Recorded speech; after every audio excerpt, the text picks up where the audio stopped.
Good evening, Flagstaff and viewers wherever you are. We thank you for joining us this evening for another community dialogue brought to you by the Lived Black Experience Project, which is the brainchild of the Southside Community Association here in Flagstaff and the Murdoch Community Center. And it is during these broadcasts that we like to bring some hot topics and some topics that are maybe sometimes considered to be uncomfortable. And we do this because we want to share. And when we say we, the Lived Black Experience Coalition, we want to share our experience on what it is to live in the skin that we're in wherever we have lived. Tonight, this topic is I'm very excited about, and our panelists are very excited as well.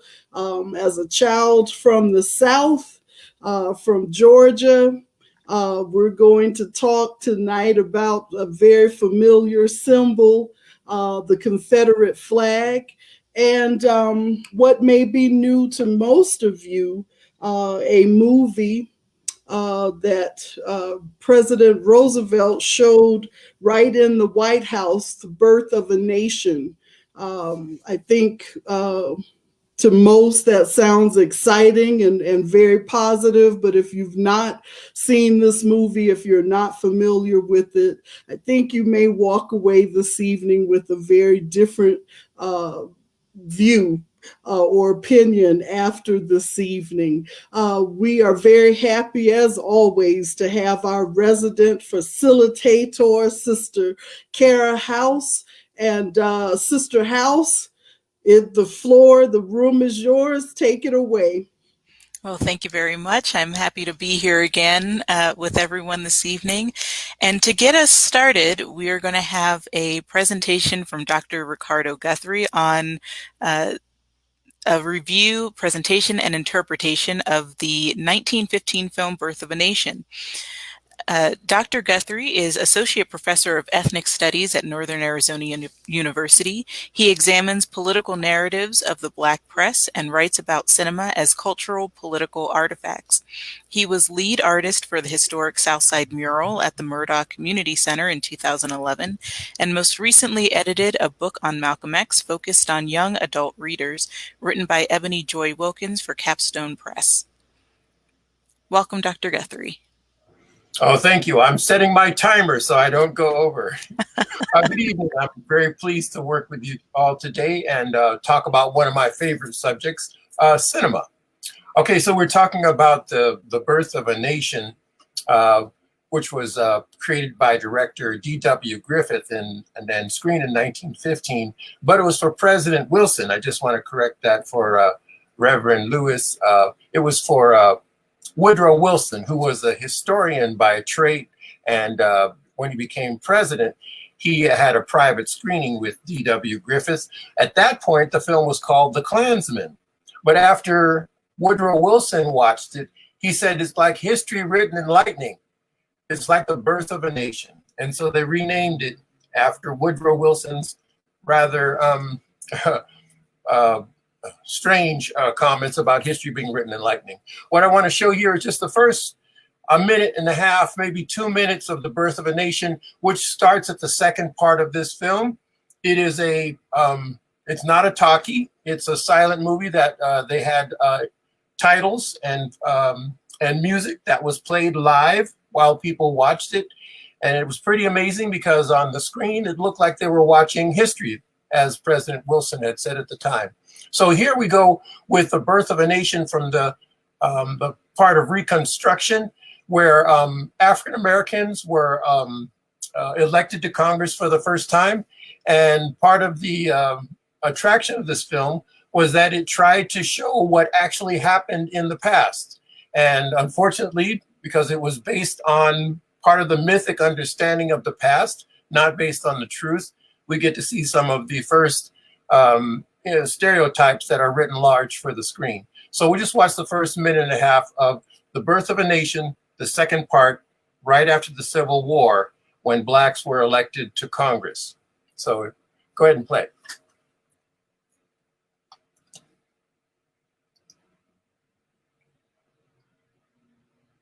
Let's see if we have some music.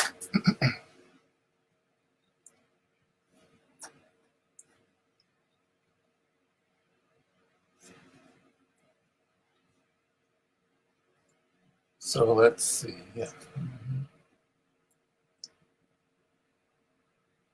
Oh, that's right. You have to come on screen to have the audio show. There we go.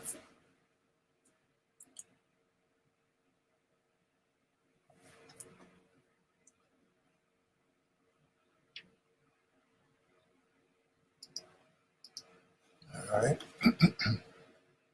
So we got the visuals, and it's showing what the titles would have been for the reading public. And again, against this backdrop, there would be a person who was playing music or even an entire band. So the sound has dropped out of this right now, but you can see the titles that people would have been reading.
Okay.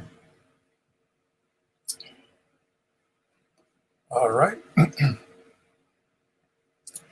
So in that first segment that you see, all the African Americans who are there are supposed to be representing their race in Congress, and they're not really paying attention to what's happening, and they're really concerned more about eating, drinking, and scratching themselves and showing off their bare feet. And part of the problem with this was that people really didn't know what was going on in Congress right after the Civil War. And in fact, most African Americans who were elected to Congress were very few in number. I think there was very few African Americans elected on the national stage, and there may have been some in the local state houses, but it's very clear that they were not drunkards or chicken eaters or common folks who were disrupting the dignity of the place. So this film was very insidious in showing an image of Black Americans who were depicted in a negative light. We call those stereotypes.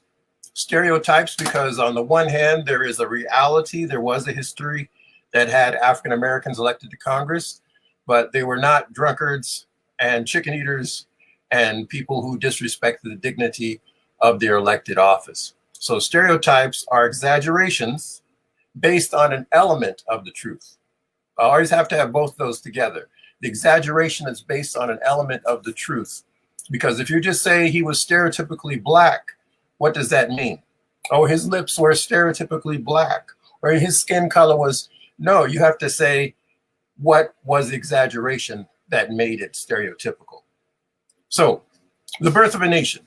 Black stereotypes could be said to replace the real recognition of a real people. It replaced who we really were. And by seeing it on the screen, it was made that much more real. The role of this film thus can't be overestimated. I mean, typically we say it's for entertainment value. Yes, people were willing to sit in a darkened hall, listen to good music, eat popcorn, and be entertained. But what would happen if that entertainment actually change your scope of reality, like this film did.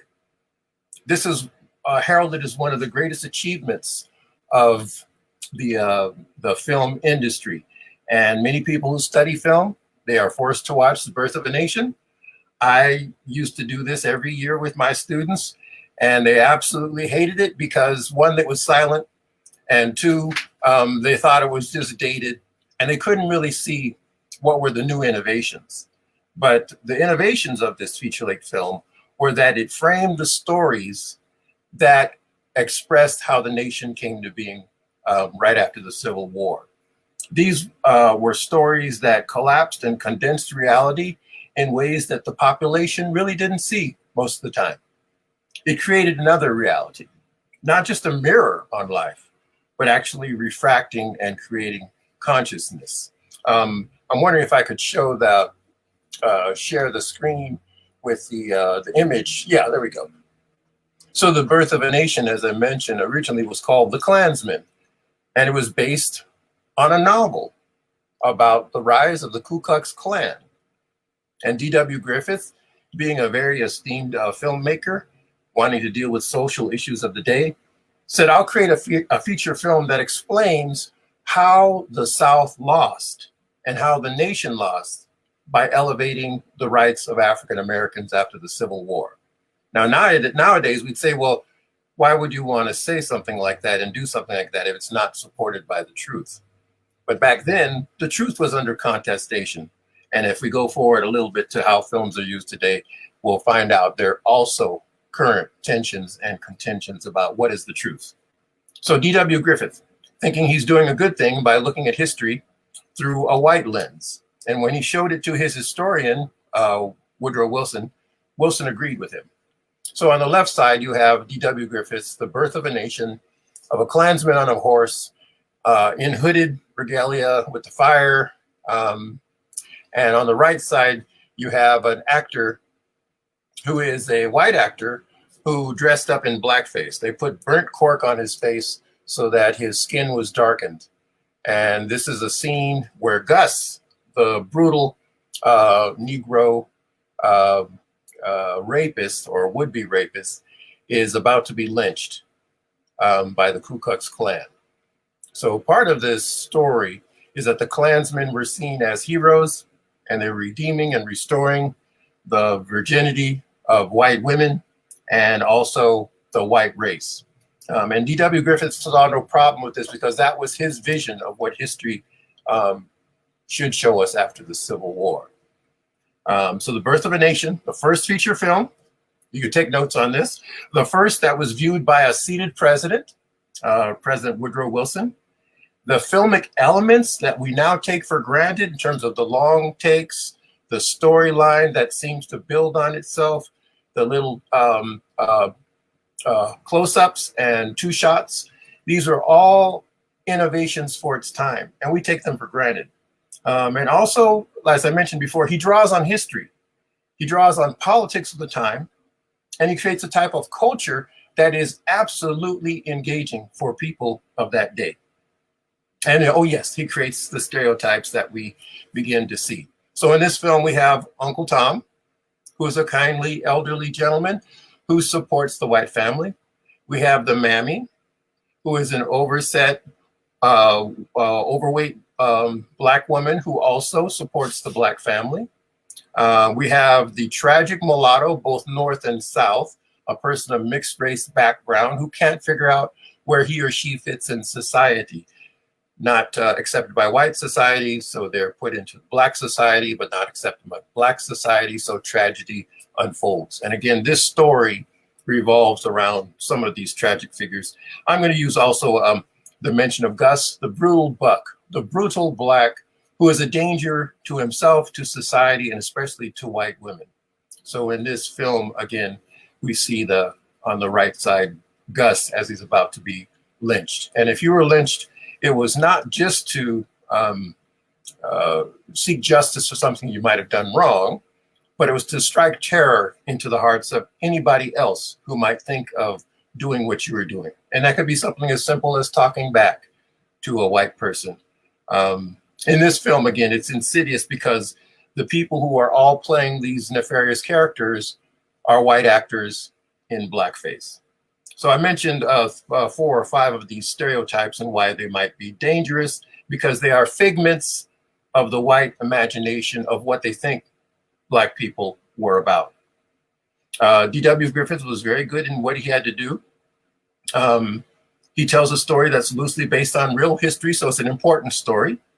It's a story of the white family in the South who send their sons and daughters off to war, and they come back wounded, some die, and they try to redeem the South. It's a story of the North, whites in the North, who say we're going to try to save the society by fighting a civil war and provide justice and equality for everybody. And it's about the Blacks themselves. And again, because they're stereotypes, it's very hard to find some quote unquote real consciousness about Black people in this movie, because they all are stereotypical exaggerations based on the truth. So Blacks in this movie were less than human. They needed to be saved. I'll put those in quote marks.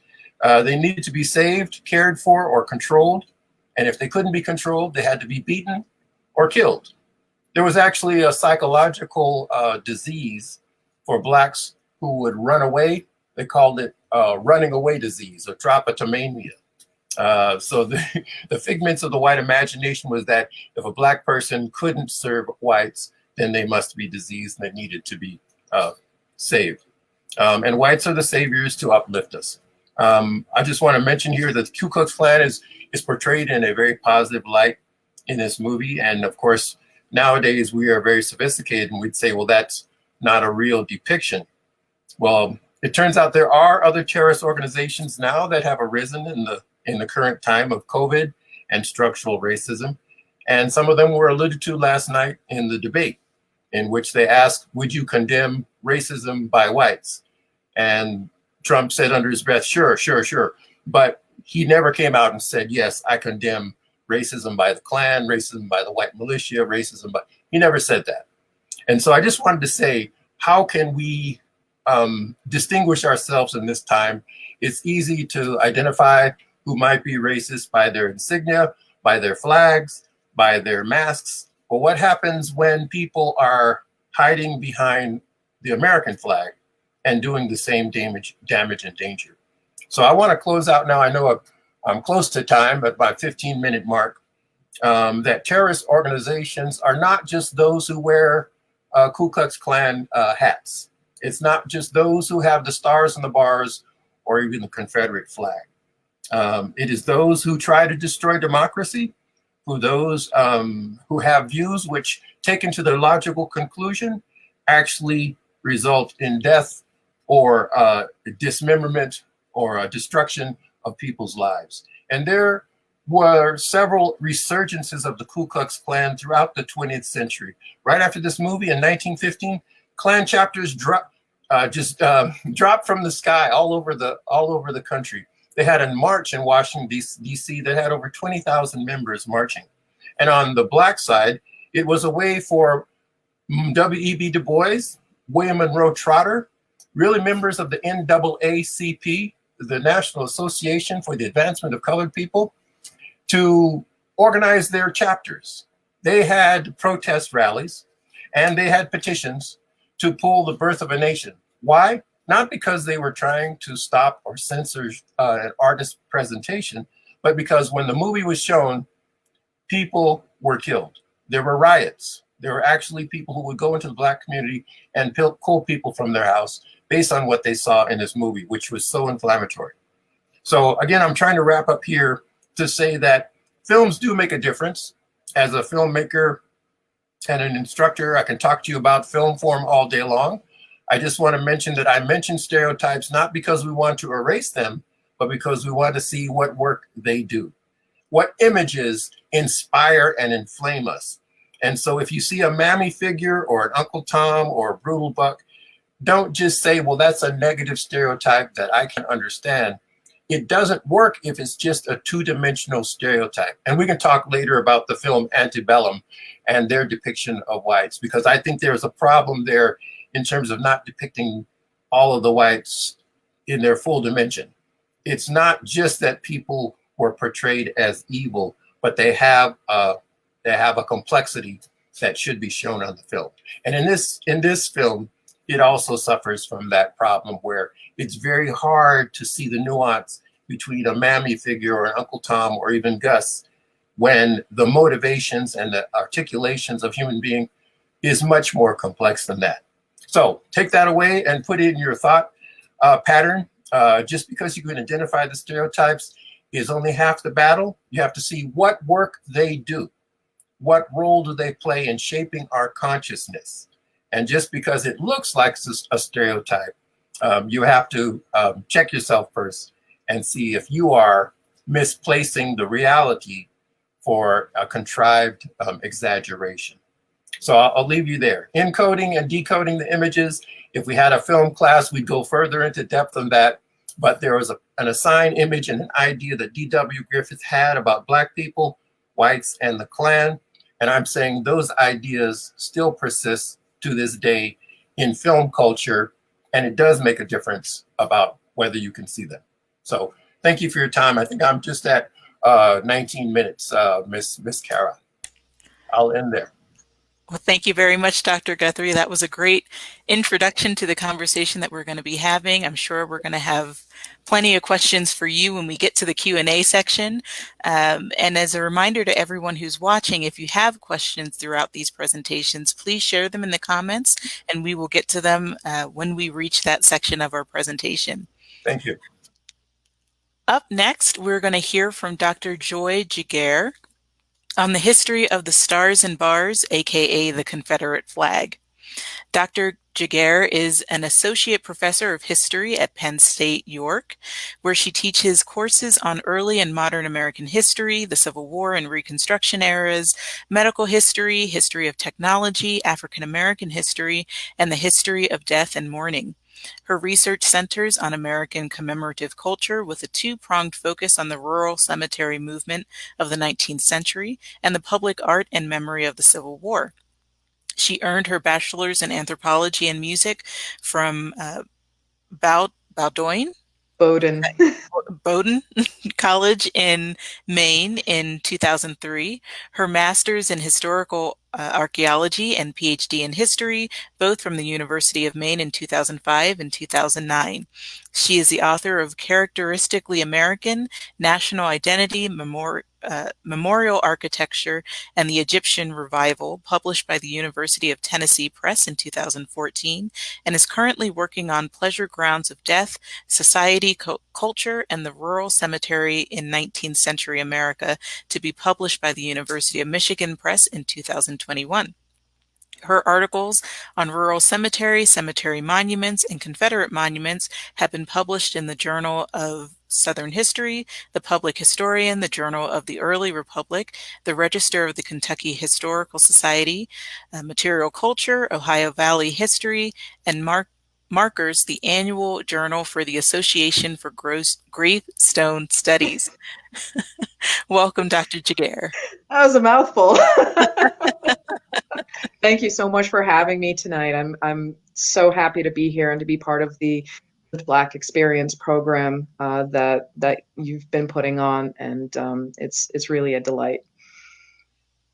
So I will start sharing my screen. Let's see.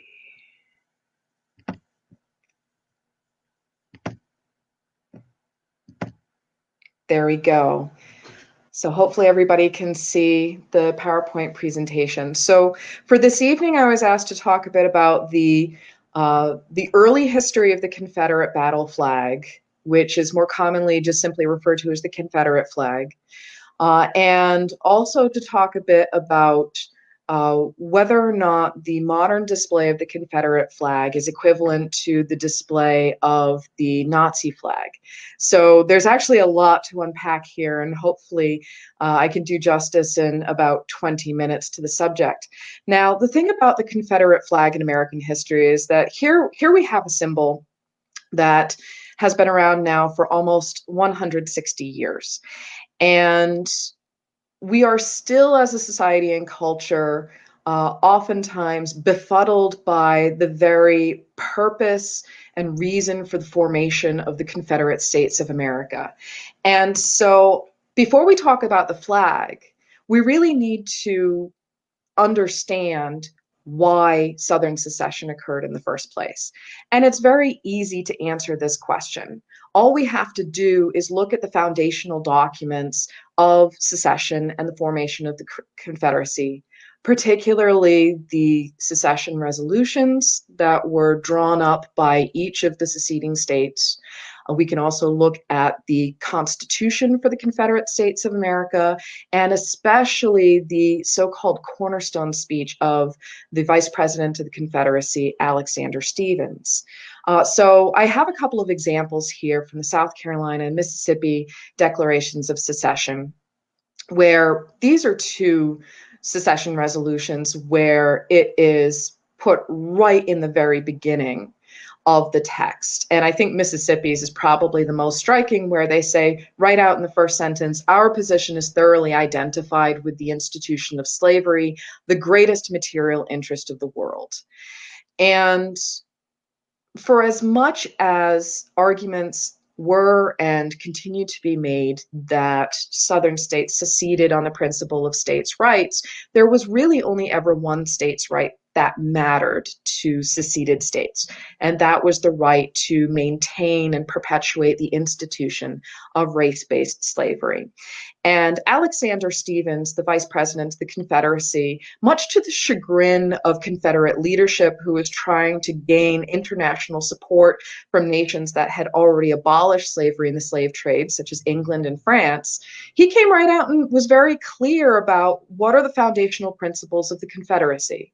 That our new government is founded, its foundations are laid, its cornerstone rests upon the great truth that the Negro is not equal to the white man, that slavery, subordination to the superior race, is his natural and normal or moral condition. This, our new government, is the first in the history of the world based upon this great physical, philosophical, and moral truth. And so it's very clear. All we have to do is look at the words of secessionists and Confederates themselves to understand why the Confederacy existed in the first place. So having established that, let's move on to the flag.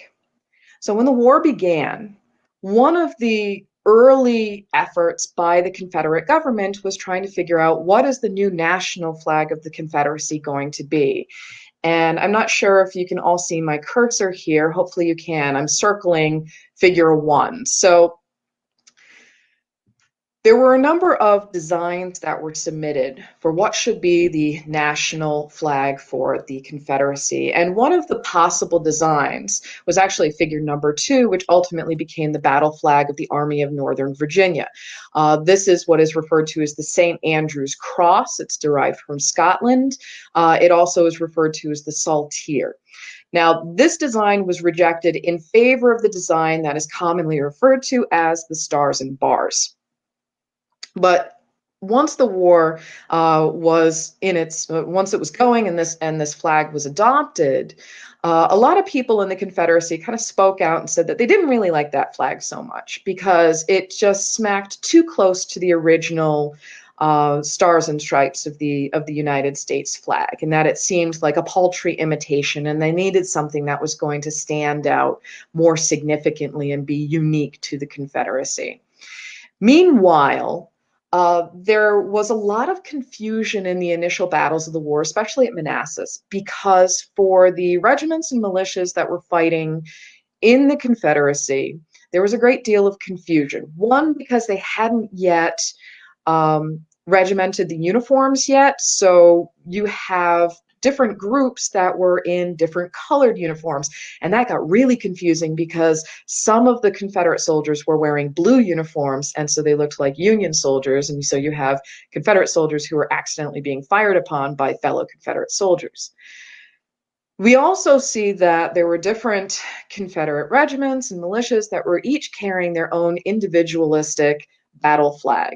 And this is where we see the entree of the St. Andrew's Cross as the battle flag of the Army of Northern Virginia, which originally was referred to as the Army of the Potomac.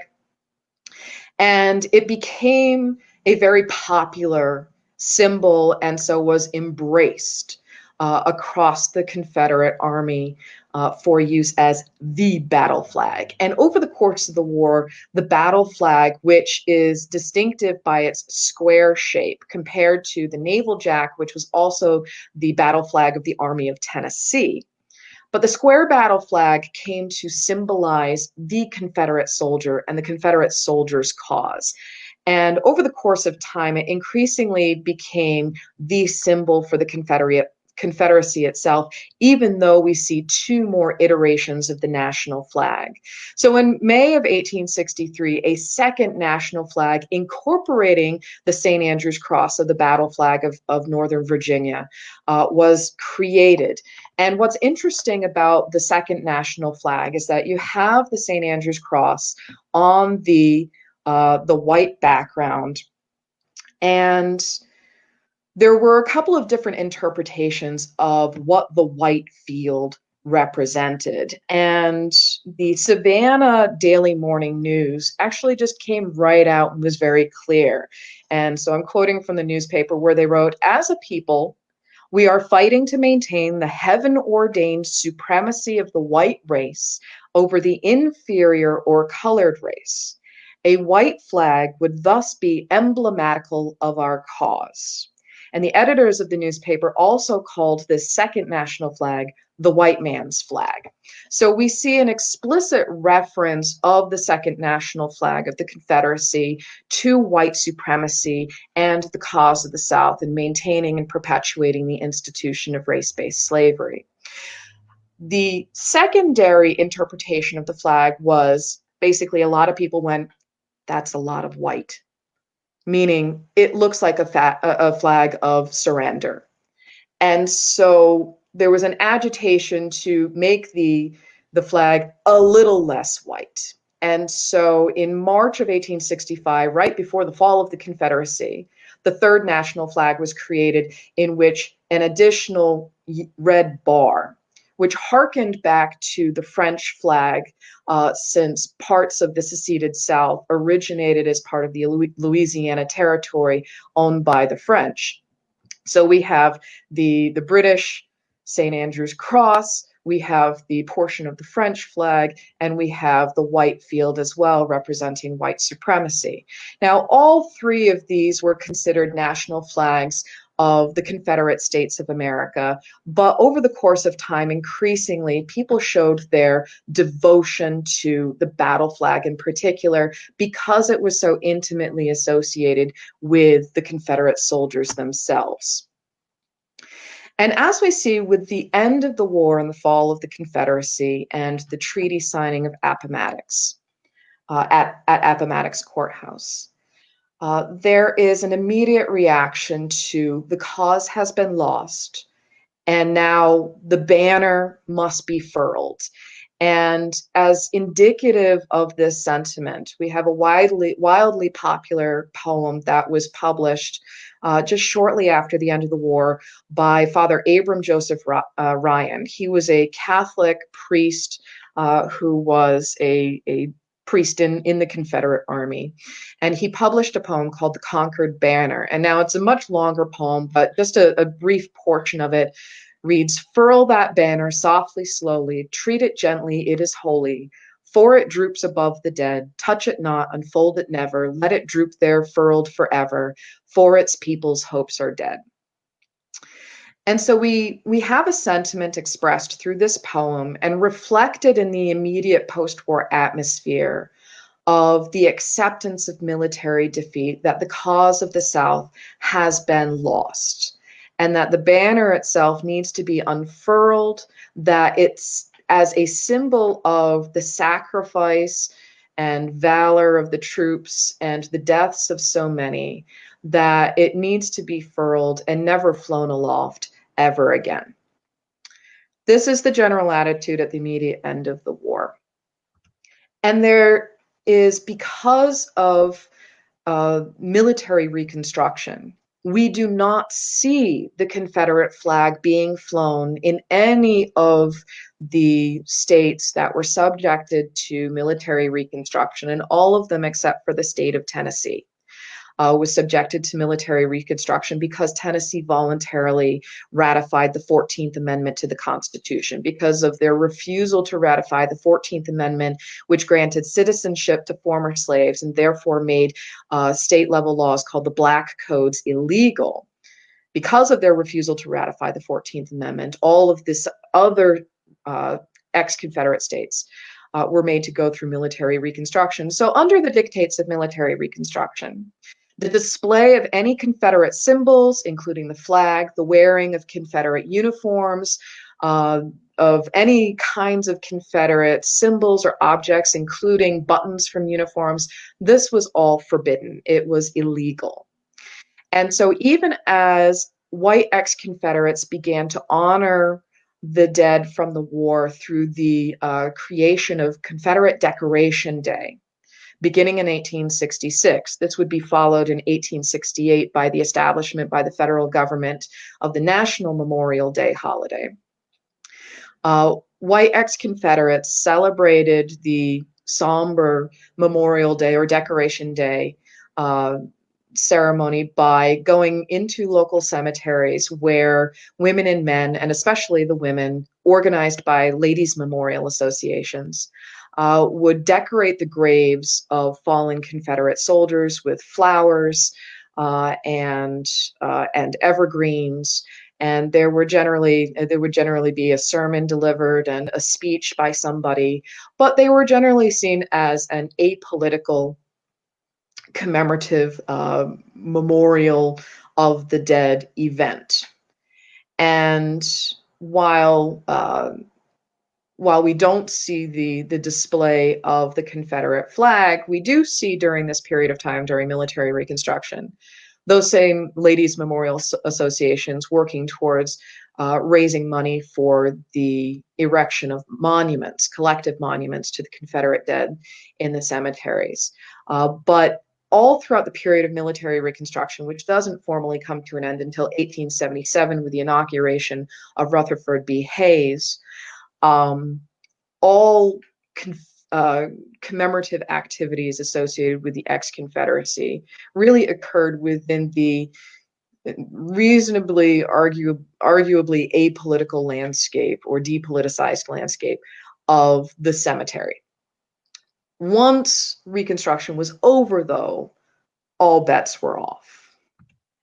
But before we get to post-Reconstruction, in this atmosphere of Reconstruction where the Confederate flag was not being flown for Confederate Decoration Day or for any other reason, it's also within this context that we see the emergence and rise of the Ku Klux Klan. And so the Ku Klux Klan began in December 1865 in Pulaski, Tennessee, and quickly spread across the South as a domestic terrorist organization whose stated goals or implicit goals were to terrorize freed men and women and their white Republican allies across the South. And they used very effective tactics of intimidation, including violence and even murder, in order to remove Black and white Republican elected political officials from office and replace them with white ex-Confederate Democratic politicians. And even in these early years of the Ku Klux Klan, in their activities, they did not fly the Confederate battle flag. Generally speaking, the attitude held towards ex-Confederates was that the battle flag itself was too holy an object to be used for any purpose whatsoever. And this attitude continues after the period of Reconstruction, when memorialization activities exit the cemetery environment, where monuments start to be erected in public civic spaces, such as the center of Main Street, in major street intersections, in the front of county courthouses, in large public parks, on county and state house lawns, and things of that nature, that we start to see more liberal display of the Confederate battle flag. But even so, it remains driven by the veterans themselves, and relatives who made up the various Confederate heritage organizations. So in the post-Reconstruction period, beginning in 1889, we see the establishment of the United Confederate Veterans, with state chapters established all across the ex-Confederate states, including even loyal states such as Missouri and Kentucky, these border states, which were highly contested areas during the Civil War. And generally speaking, it was during reunions, annual reunions of the Confederate veterans, where we see displays of original battle flags, so not reproductions of the flags. So again, the battle flag itself was treated really as a holy relic of the war itself that would come out only in these sacred reunion and memorial activities. The United Daughters of the Confederacy, established in 1894, was really a national outgrowth of the more local ladies' memorial associations, and was made up of ex-Confederate white women who really became the powerhouse of Confederate memorialization activities. These were the people who were largely in charge of raising huge amounts of money for the erection of large-scale monuments and memorials to the Confederate soldiers and sailors, and eventually to the major heroes of the Confederacy, including Jefferson Davis, Robert E. Lee, and Stonewall Jackson. And it's through the activities of the UDC that we likewise see an expansion of the use of Confederate symbols and of the Confederate battle flag, including ordering reproductions, miniature reproductions of the Confederate flag to be used to plant at the graves of the Confederate dead on Confederate Decoration Day. We also see as a third Confederate heritage organization, the Sons of Confederate Veterans, established in 1896, which in its origination, the UCV, the veterans, had really kind of hoped that the Sons would take up the charge of memorialization activities, but then it was the UDC who really became the major force in shaping the public memory and perception of the Civil War and of its causes and consequences. One of the big questions then is, how is it that Southern whites, that ex-Confederates, were allowed to display these symbols, were allowed after Reconstruction to use the Confederate battle flag? And a big reason for that, a big part of the answer for that, is the increasing urge by the end of the century for white reconciliation at the expense of Black freedom and civil rights. So during the 1890s in particular, as Southern states began to increasingly pass numerous state-level Jim Crow laws in order to institute a legal system of segregation and discrimination across the South, there is this massive push towards white reconciliation that really reaches its high point in the context of the Spanish-American War of 1898. And it was white reconciliation not only at the expense of Black civil rights, but really also at the expense of the Union narrative of the war taking precedence. It was reconciliation that demanded Northern recognition that for whatever cause white Southern soldiers fought for, that theirs was just as true and valorous and heroic and right, and that they ideologically were on the side of right, even if militarily they were defeated.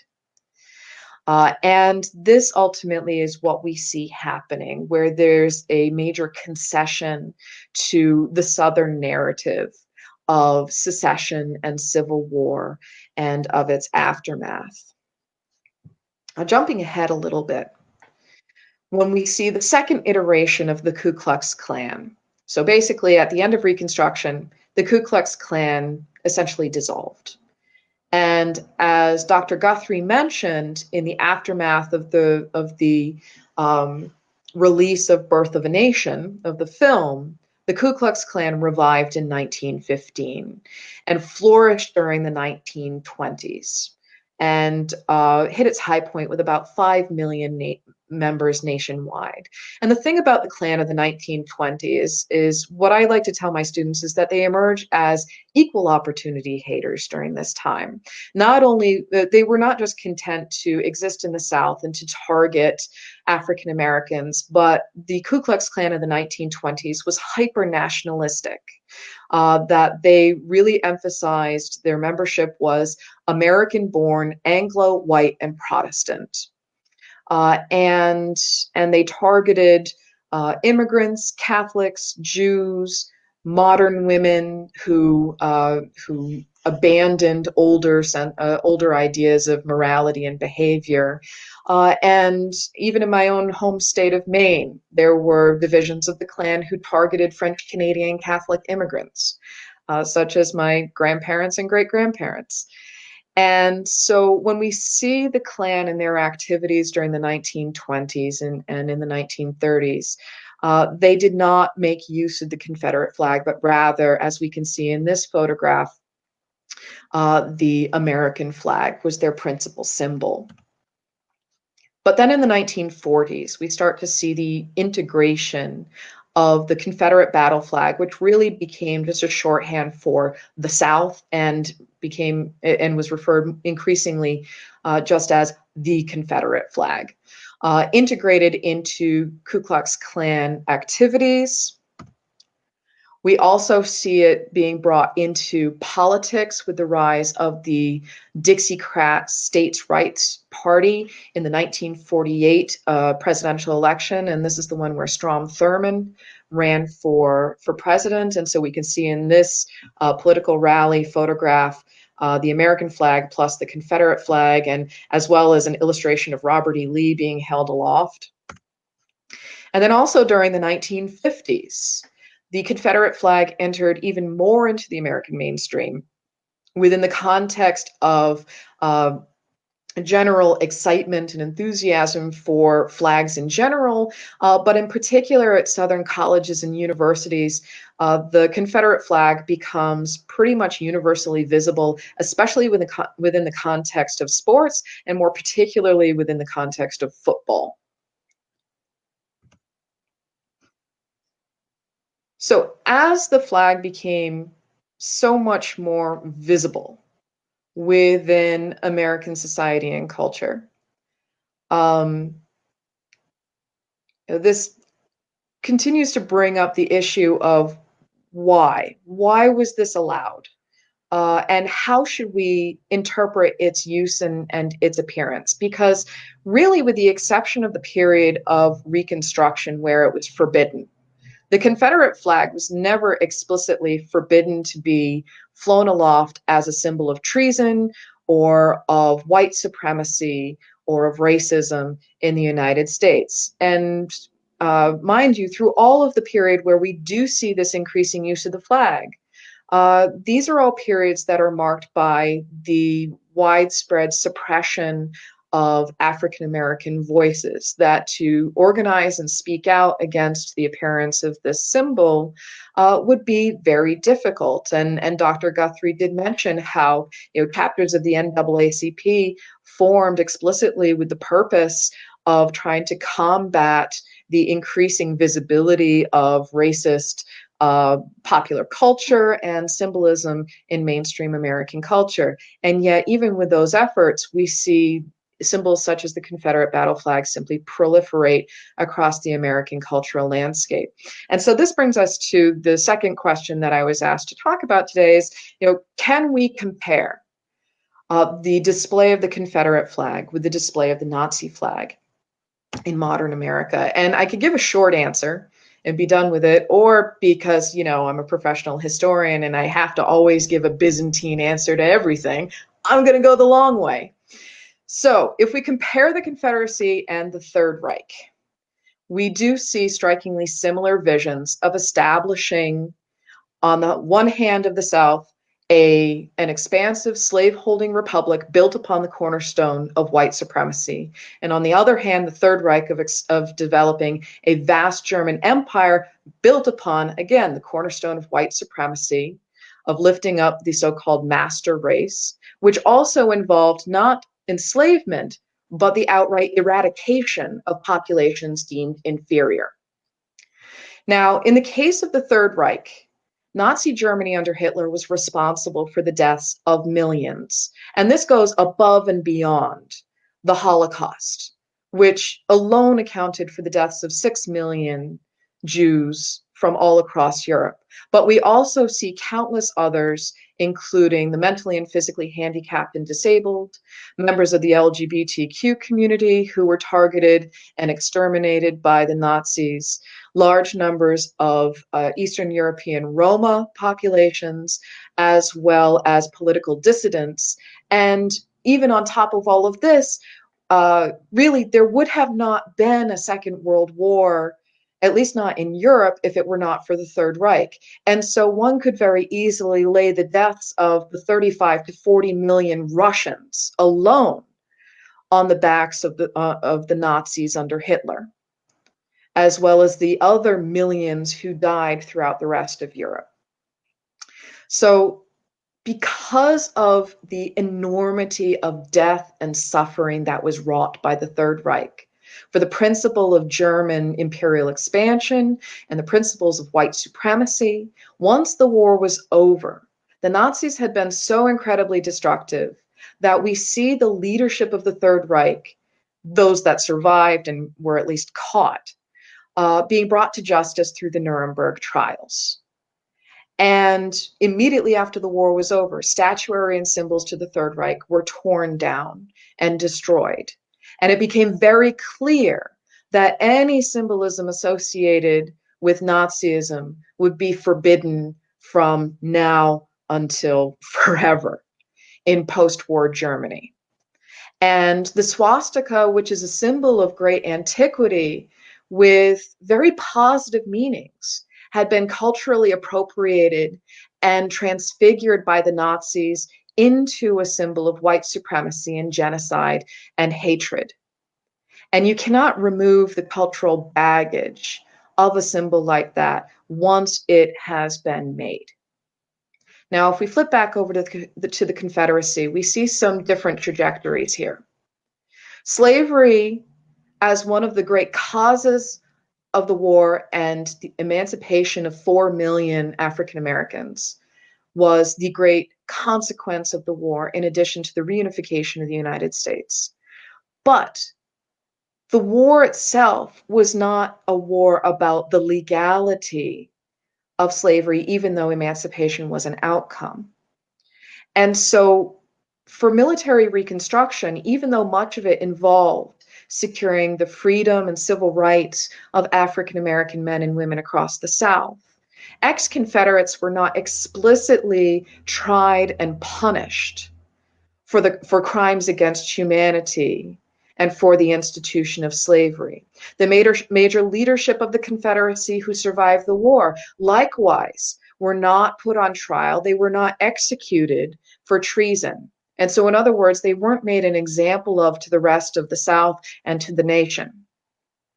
And so what this meant is that while Confederate symbols were forbidden during the period of Reconstruction, because of the unofficial blessing of the white North and the great urgency towards establishing white reconciliation to heal the breach and heal the nation, we see permission granted for the display of Confederate symbols and objects, including the Confederate flag.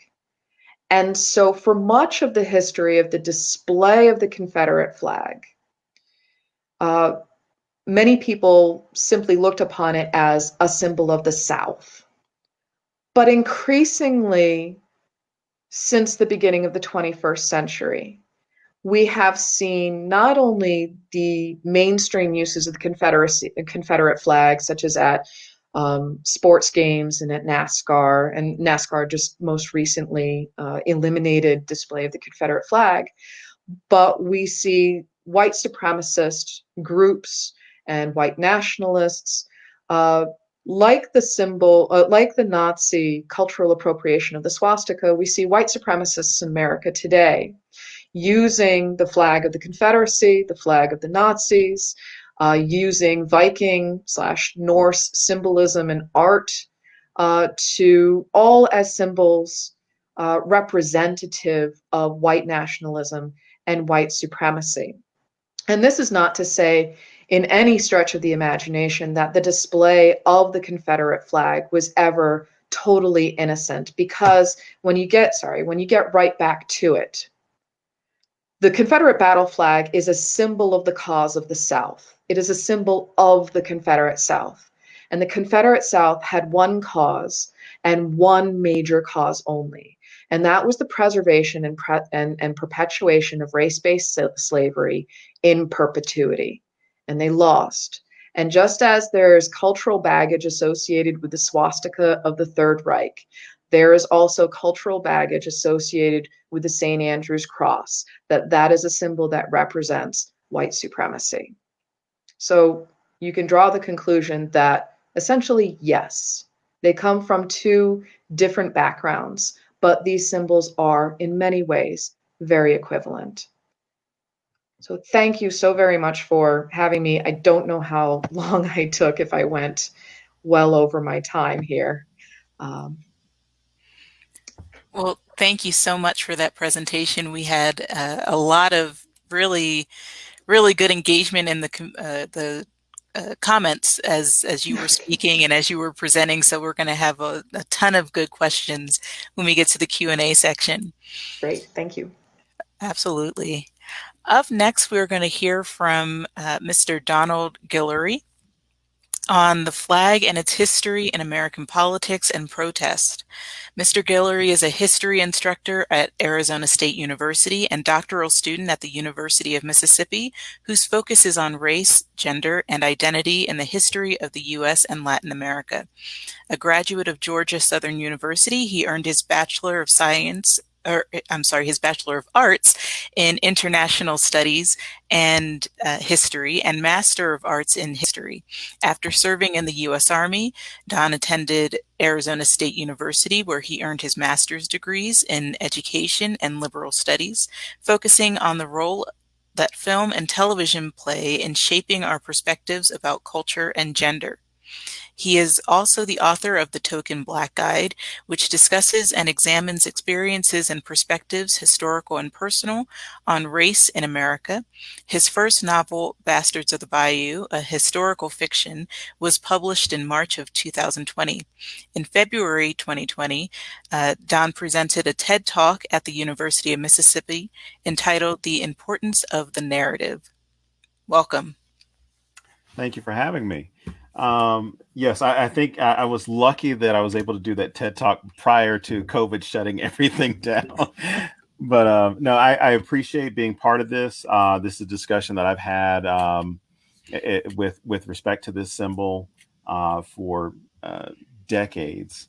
And of course, it's a discussion, or at least a healthy discussion, in most cases, that hasn't gone away and is probably not going to go anyway for a while. Now, to get us started, I have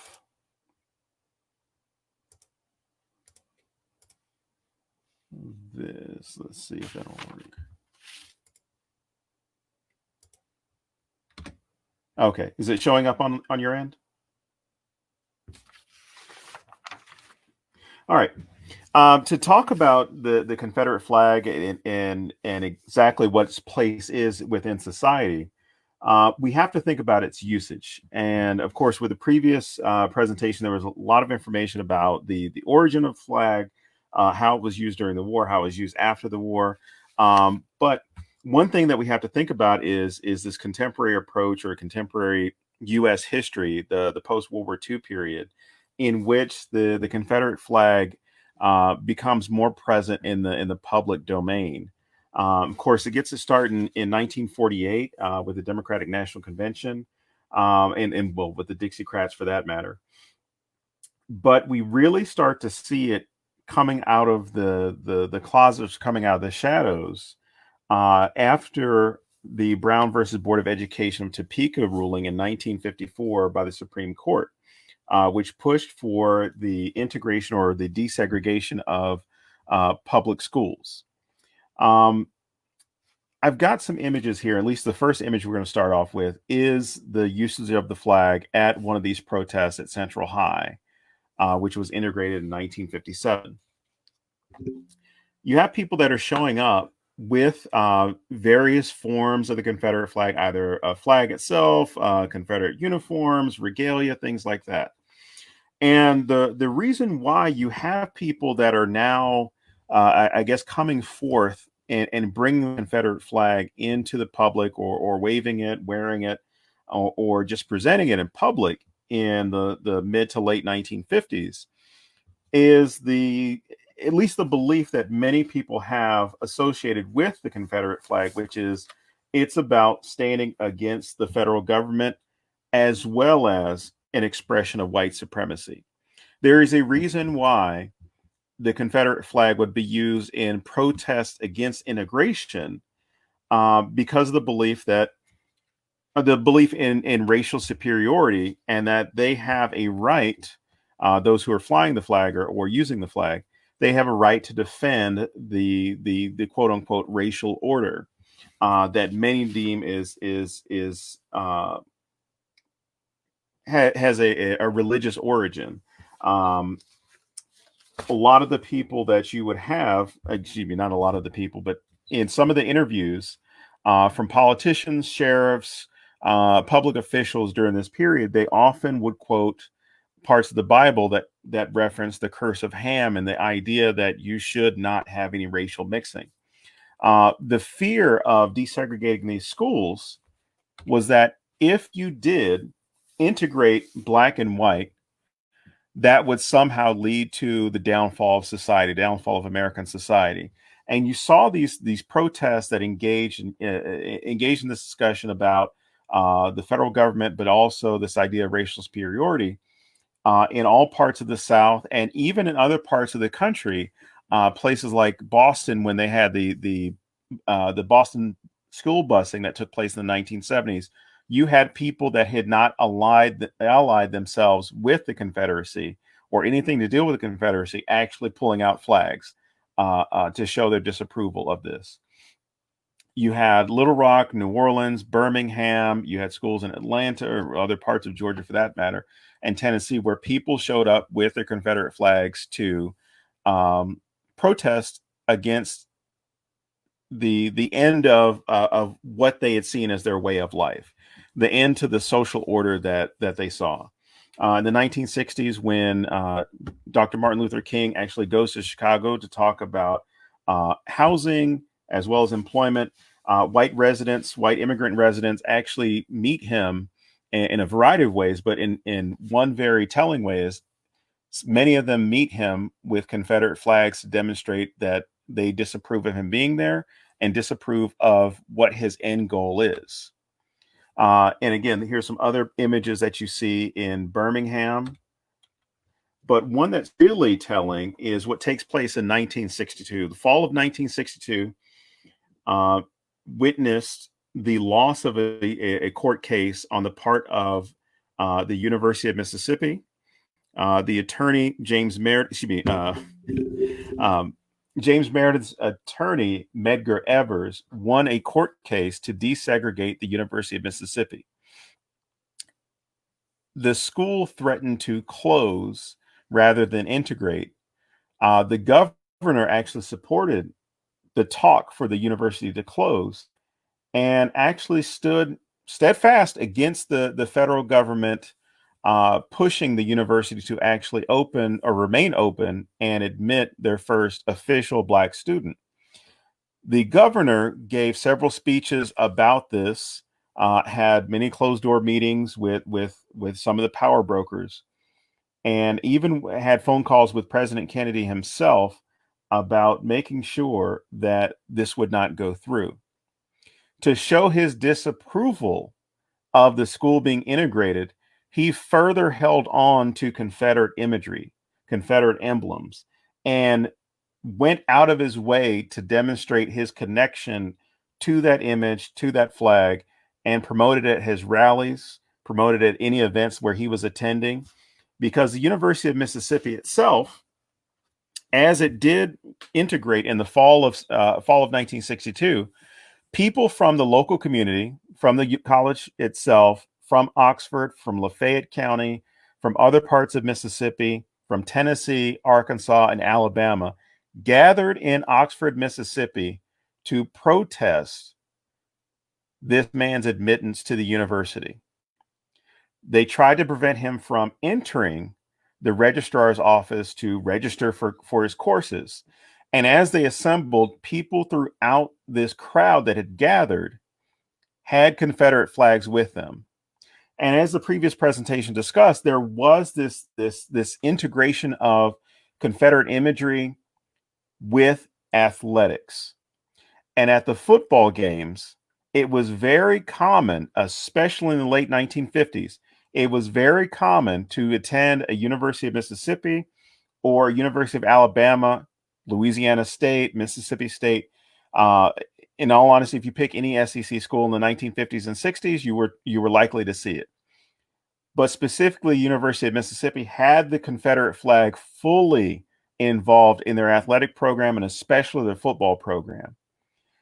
The Confederate flag was flown during the games by the cheer team, by the football team. It was flown in the stands by those who had gathered, and there was no official ban on the Confederate flag at anything involving the school until 1981. There was a second ban that came into effect when Coach Tommy Tuberville was the coach of the University of Mississippi, and his argument was, I can't recruit black players here if I have people in the stands flying that flag. So even he, as a football coach, understood the power of that image because the people who were flying that image understood the power of it. It was about letting people know that they're unwelcome. And that was the main reason why you would have people rally around this flag in the 1950s, the 60s, the 70s, even through now, as we've seen with the Charlottesville protests, as we saw with the protests in Michigan, the quarantine protests that took place where people in Michigan were actually carrying or flying Confederate flags. And you've seen it definitely a lot this past year. But one of the reasons why the flag itself has not had that notoriety nationwide, as someone would see it as someone who grew up in the South and is currently living in the South, it was very present. If you were in South Carolina up through 2015, the Confederate emblem was on the Capitol grounds. Through the late 90s, you had a Confederate flag or a Confederate emblem on the Georgia flag. Until this year, the Mississippi flag had a Confederate emblem, and it lasted from 1891 until 2020. But one of the reasons why the Confederate flag itself did not, gain the same type of notoriety or the same type of feeling that some people would have in the South who are opposed to it was because of the marketing. You had television shows like the Dukes of Hazzard, The Blue and the Gray. You had iconic films like Gone with the Wind, where there was a much more subdued or even a more friendly take on the South, on the Confederacy, on Confederate emblems and images. Whereas people who had grown up in the 50s, 60s, and saw cars that had Confederate emblems on them, it was understood that this was a sign that you are not welcome. It was a way of flashing your identification to someone else and say, these are what my beliefs are. If you don't align with them, we will have a problem. And it makes it really easy for us to look at a Confederate flag like this on top of the General Lee, to see it as it's about good old boys. It's about country life. It's about Southern pride. It's part of all those things are part of this rebranding of this image to make it seem less threatening than it possibly is or possibly can be. One of the things that we also note when we're talking about pop culture, talking about the way the flag gets used itself, is the way that it actually takes on different forms. So you see, at least from the image here, the South will rise again. That's on this version of the Confederate flag, or the way it's incorporated for all these other ones. It's about demonstrating not necessarily what tribe you belong to, but where you want things to go. So it's no longer about the past. It is about where we should be going. So even if the flag isn't used as part of an official protest, as part of an official First Amendment exercise event, it's still serving a political function by demonstrating what your political affiliation is and who you are. Which also makes it, the story itself with respect to the Confederate flag itself, it makes it even harder for us to decouple a lot of things from the Confederacy and from the Confederate flag itself. Because as I talked about, the way that the flag gets reincorporated or reused and repurposed, or becomes more present in the public starting in the 1950s, you also have to think about the links that we have to things like Confederacy. You had in the 1940s the naming of military bases, the late 1930s, early 1940s, the naming of military bases after Confederate generals. We have Fort Jackson in South Carolina, Fort Bragg in North Carolina, Fort Benning in Georgia, Fort McPherson. It's no longer in use. It's a film studio now, but where Fort McPherson was, the base that it was named after, you had all these buildings, you had these schools, you had these military bases that were named after members of the Confederacy. So when we start looking at those things, as far as the Confederacy itself, the legacy of it, the flags themselves being used for many different purposes, to where you see it so much in some parts of the South that it serves as, you become desensitized to it at a certain point because you see it so often. In fact, there are the NASCAR itself.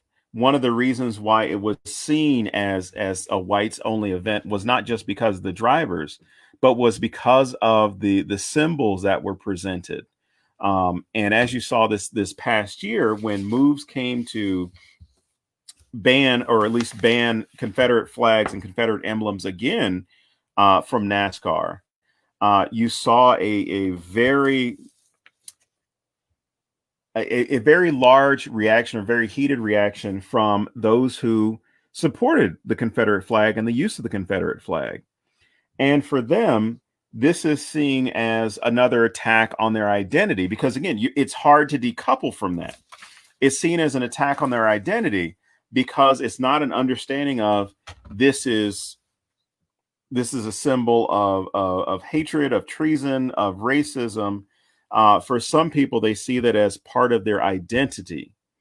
And by flying the flag or wearing the flag, they're demonstrating who they are, and feel as though the understanding that many of us may have is a misunderstanding. Whereas the understanding of the symbol, the presentation of the symbol itself, is what they seem to not understand as far as the role it can play. But there are still people who understand the role that it plays. And here's a protest, a Tea Party protest during the Obama administration, where this gentleman, who is a U.S. Marine veteran, showed up with two flags, the Marine Corps flag and the Confederate flag. And this was about protesting against the federal government, but then also protesting racially against President Obama's, or Barack Obama's presidency. Now, I included this one to discuss another element of the protest. In 2008, when then Senator Obama and Senator McCain visited the University of Mississippi to participate in one of their presidential debates, many men and women showed up at the campus with Confederate flags, demonstrating that they did not agree that a Black person should have the right to run for office. So they had the Confederate flags themselves, and they coupled it with the Confederate statues that were in town, one downtown and one at the opening at the circle of the university. And it was about establishing the idea of, or the linkages to white supremacy and exclusivity. So exclusivity with educational institutions like we saw in 1962, and exclusivity with, or exclusion with respect to political offices. Now, this continued on until about 2015, when we had the murders that took place in Charleston, reignited the debate and the discussion about the place and the usage of Confederate flags and Confederate emblems. When Dylann Roof, the murderer in Charleston, was, images of him were discovered where he's holding Confederate flag and had been reading a lot of this literature, going to websites. People made the connection, started to reevaluate why a Confederate emblem is flying outside the State House. And when it was made apparent that these changes would be made, many people showed up in the days leading up to the removal of the flag to protest its potential removal. And as you can see from the previous discussion, there are several different Confederate flags that are included. The square, of course, the third iteration. I was looking for the last one, of course, and then variations that include the Confederate flag with the South Carolina state flag. But there are other ways that we see protests taking place with Confederate flags and Confederate emblems. Bree Newsom in 2015, when it was taking too long, or at least what she estimated and a lot of other people estimated was too long to make this decision about taking down the flag, she took it upon herself to climb the flagpole, because the flag itself was at a fixed position. It was not it was not on a can't remember the terminology, but it was not on a cord that could be raised and lowered. It was on a fixed position on the flagpole. She climbed the flagpole and defiantly took the flag down, climbed down, and was subsequently arrested. She proudly was arrested because she understood and wanted more people to understand outside of the South what this flag symbolizes, because this flag has been a symbol of protest since 1961, or beginning in 1961 in South Carolina, due to integration and due to rulings by the federal government as well as the Supreme Court. It was placed there as a sign of protest, as a sign of defiance, and it stood there until 2015. Now, a lot of times what you'll see is groups like the United Daughters of Confederacy, Sons of Confederate Veterans, and various groups that have been designated hate groups by the SPLC, using the Confederate emblem and Confederate image to actually try to make at least a cultural argument, or try to make some type of moral argument as to why the flag should stay, why the flag should be present, and for a lot of let me go this. Excuse me. And it has to deal with this idea of where the flag has been presented before, and that coupling of culture and that image has been so deep to where there hasn't been that much of a removal of it. This past year, renewed discussion had come up about getting rid of the Confederate flag, the 1894 flag, 1891 flag for the state of Mississippi. This past summer, of course, it was removed, but even during talks of removal, people were making this argument of heritage, about culture, about this idea that this is not the right time to do this. But again, you would see that the flag itself would be used as a political tool, as well as a way to protest against any types of advancement, any types of societal changes that some people were not comfortable with. This flag itself by people who did not like the Emmett Till Memorial, for instance, gathered outside outside the Emmett Till Memorial with Confederate flags to discuss how they felt the narrative of even Emmett Till was wrong, and that Emmett Till's death somehow was connected to the breakdown of the respect for the Confederacy and for the Confederate flag. This past year, or excuse me, last year, this was 2019, as renewed discussions had come up about Confederate monuments and Confederate memorials. This is outside of the courthouse for Lafayette County. Lafayette County, or I'm sorry, the city of Oxford is one of the few places that actually has more than one Confederate memorial. Technically, there are three. You could argue that there are four, but there are two that were erected by the Daughters of Confederacy. This one in 1907.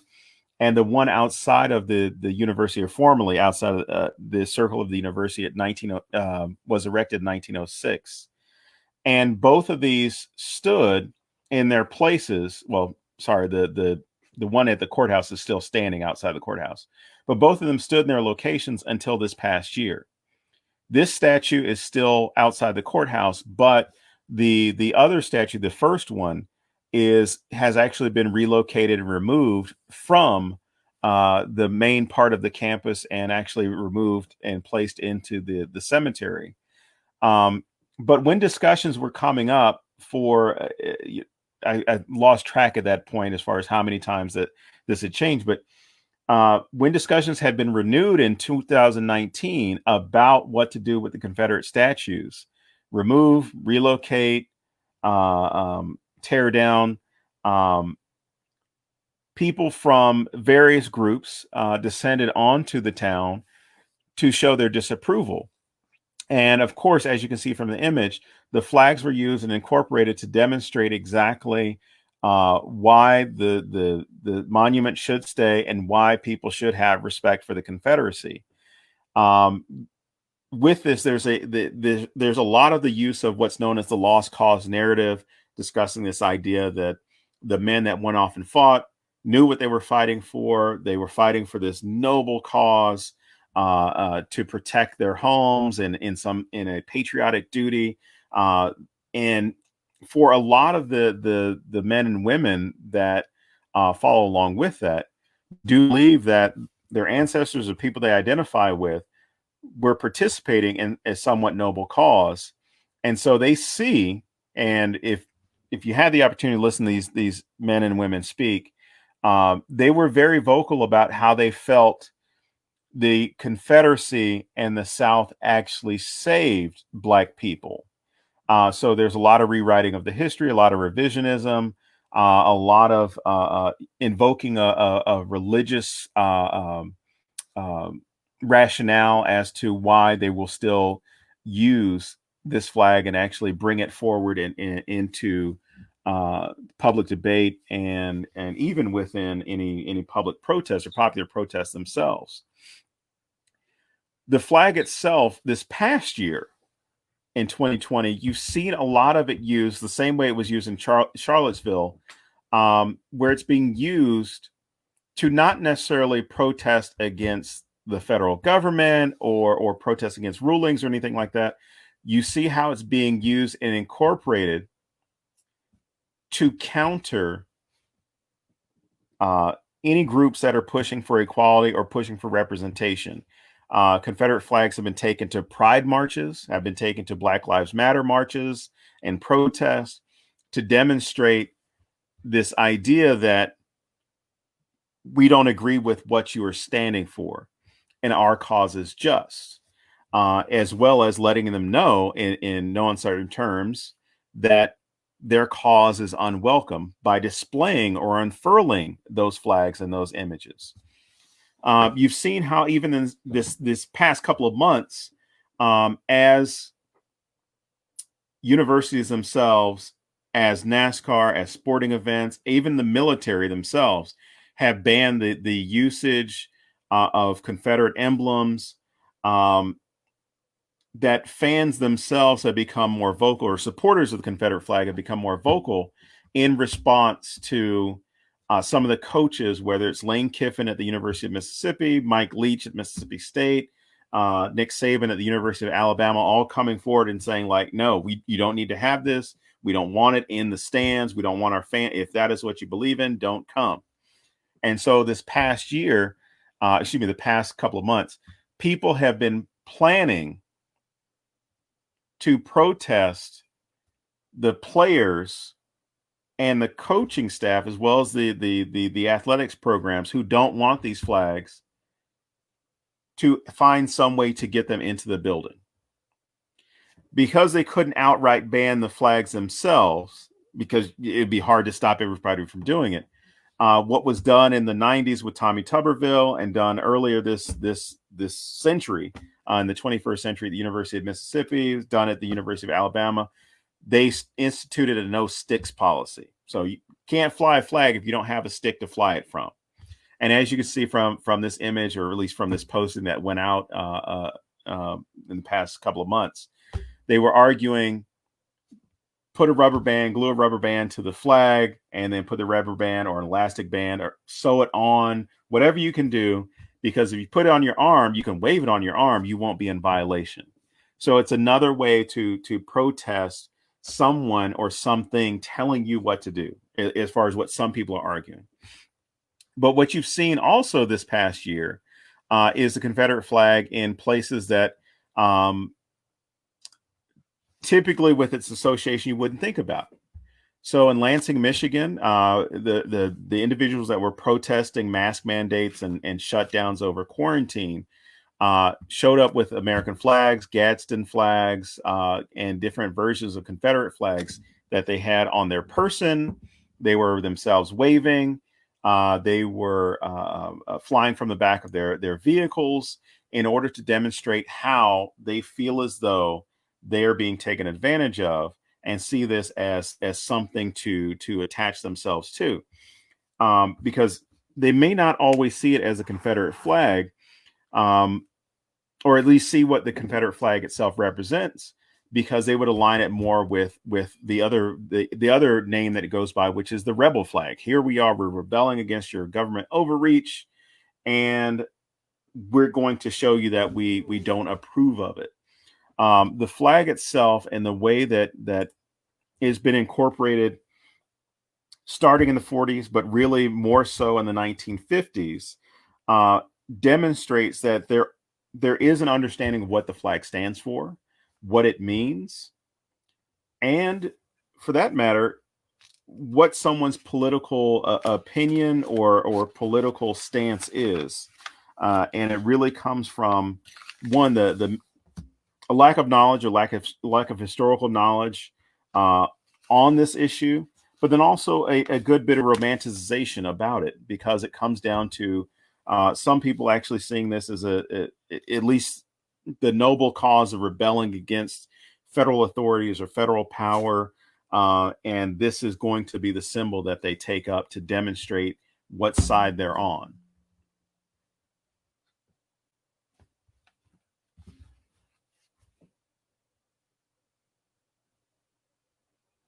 Oh, I can't hear you. Your mic is off. There we go. Okay. Thank you. Thank you so much for your presentation, and we want to thank the audience for sticking with us and engaging with us in this conversation. We're now going to go into some questions and answers. We had a couple really good questions from the audience, and some that have come up just through the course of this conversation. So let's try and get to as many of them as we can.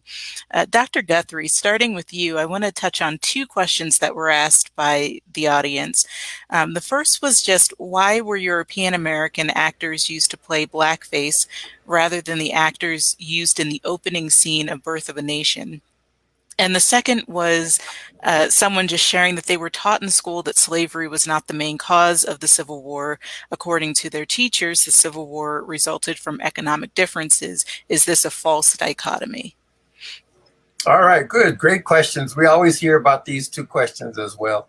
So in Birth of a Nation, what they do is pay some of the extras to fill out scenes. So it's very easy to find African-American extras who can then fill out the legislature or the halls of Congress, so that they become more authentic, if you will. But for the real acting, they had to have those white actors who were on the payroll, who then could put the black burnt cork on themselves and be in more than just one scene. So remember, you're a filmmaker, you're trying to make the most of the money. I'll give a certain amount of money for someone to come in and be part of the congressional scene, eat chicken or pretend that you're drinking or whatever. That's easy to do. But for all the others, Uncle Tom, Mammy, the brutal buck, the tragic mulattoes, they have to be schooled and trained and brought through many different settings that D.W. Griffith probably didn't have money to do. So that's the short answer. It was probably an economic piece where he would use the actors that he felt like he was going to pay for would be white and then in makeup. For the second question, the history of why the South seceded, or certain 13 states seceded from the Union, just as Dr. Jager, did I say it right? Jager? Beautiful. Down to the line, slavery, slavery, slavery. Very few of them, and it's probably just the border states who stayed in the Union, according to Lincoln, were not prepared to make that argument. All the others were prepared to make the argument. It's about slavery, damn it. And not only for the South, but for the North, because there were Northern industrialists who benefited from all the cotton and from all the tobacco and all the products. Those are shipped up north and then sent overseas. So don't pretend or think that there weren't also supporters in the North who supported the idea of, well, we're trying to save the Union. I don't care if slavery exists or not. That was Mr. Lincoln, okay? So yes, it was slavery, and the binary that is being portrayed really was part of the last centuries of academics who tried to make the argument that it was economic or states' rights or some other judicial argument. But I think Dr. Joy explains it very well. Slavery was the motivator, and that was North and South. And if you want to look further, we have a wonderful segment on Lincoln himself, who said, if I could save the Union and preserve slavery, I would do it. Because for him, it wasn't until later where the cost to life and to the country itself, when he said, all right, damn it, I got to get rid of slavery. That's going to save the Union. But at the beginning of the war, he was like, let me try to save slavery if I can and keep the Union together. So there are other historians who have a better take on it than I, but in a short span, that's what I would say to those two questions. Thank you. Thank you. Mm-hmm. Dr. Jager, you spoke about the historical context of the symbolic Confederate flag, the symbolic representation of white superiority and supremacy, and so forth. So the question is, why is it that there is such strong resistance to recognizing this history, the strong linking of the Confederate flag and Confederate history to the idea of Southern pride versus the idea of white supremacy? There's the decontextualization from the narrative of supremacist symbolism. So why is there that strong disconnect? Should we be seeing the Confederate flag as a traitor or a traitorous symbol? And why is it that we have this trend towards celebrating it instead of recognizing that problematic history? That's a really good question. And I think that it really kind of gets back to this whole issue of, how Americans view the causes and consequences of the war.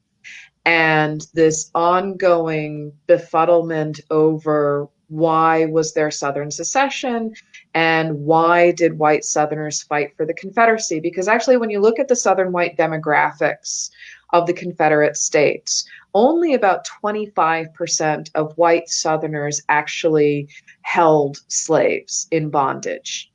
So that left 75% of white Southerners in the Confederacy who did not own slaves. and did not immediately economically benefit from the institution of slavery. And so what we see a lot today in defenders of the Confederate flag and defenders of Confederate monuments is very often the argument of, well, my great-great-granddaddy fought in the Confederate Army and he didn't own slaves. And he fought because of patriotism and honor and protecting home and family and community and all of these other things. But the problem with that kind of argument is that ultimately the motivations of an individual soldier when they fight for a particular side in a war do not matter. Because if they're fighting for a particular side, they are fighting for the ultimate end goal of the leadership that they are fighting under. And so even though individual Confederate soldiers may not have given a fig about preserving race-based slavery, because they wore the gray and because they fought for the Confederacy, they were fighting de facto for the preservation of race-based slavery. And so it's like, coming back to that comparison of the Third Reich Nazi flag, not all Germans who followed Hitler hated Jews, but history remembers them only as Nazis, whether or not they approved of genocide. Not all white Confederates owned slaves, but they still fought for the side that sought to establish a permanent slaveholding republic. So I hope that makes sense as an explanation. It does. Thank you so much. Absolutely. Mr. Guillory, we heard about the reemergence of the idea of white racial supremacist ideologies following the Brown versus the Board of Education verdict. And we spoke about the focus on nationalistic ideologies and the integration of the Confederate flag and the recognized American flag. So again, I want to focus on contextualizing this for a modern conversation on social justice, of battling various symbolic representations of white supremacy and Black social and civil rights. What is the modern context? And again, what lessons should we take from this context? Is it a lesson or a warning when we see a rising resurgence of such symbols, particularly as it relates to and in response to the Black Lives Matter movement and the call for engagement with historical and institutional racism? Oh, that's a big question. I would say that in response to, because like I said, I saw people taking them out at pride events when just going like, this makes no sense. I think with respect to someone using that type of image in response to Black Lives Matter, or well, just stick with Black Lives Matter, to use it specifically for Black Lives Matter protests, marches, someone is being very specific as to why they're invoking that image. They're being very explicit. There really is no need to ask anything further than, you don't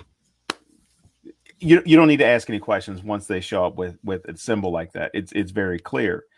And I think the alarming thing is, unfortunately, you're seeing that a lot more people, or at least the increases as far as the numbers from people like SPLC or organizations like the Southern Poverty Law Center, you're seeing more people that are comfortable with presenting that in public, as well as other symbols as well, because it wouldn't just be that one. But as far as the symbols that can be used and are used, it's very, in some cases, frightening, but it's also very eye-opening when you see the amount of people that are willingly showing up and doing things like that.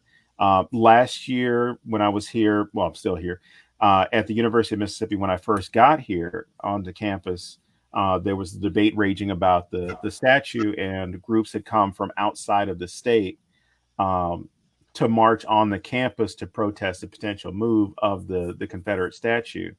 There was more press for the basketball players that took a knee during the anthem because they were so uncomfortable with these people being on campus.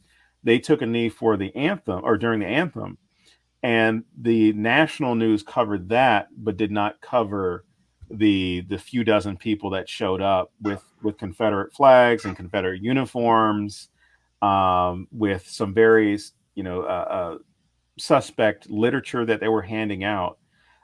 So I think it's an issue of, we've kind of been lulled by the marketing of the flag itself, to where, could it be a good old boy, or is it somebody who's meaning to do me harm?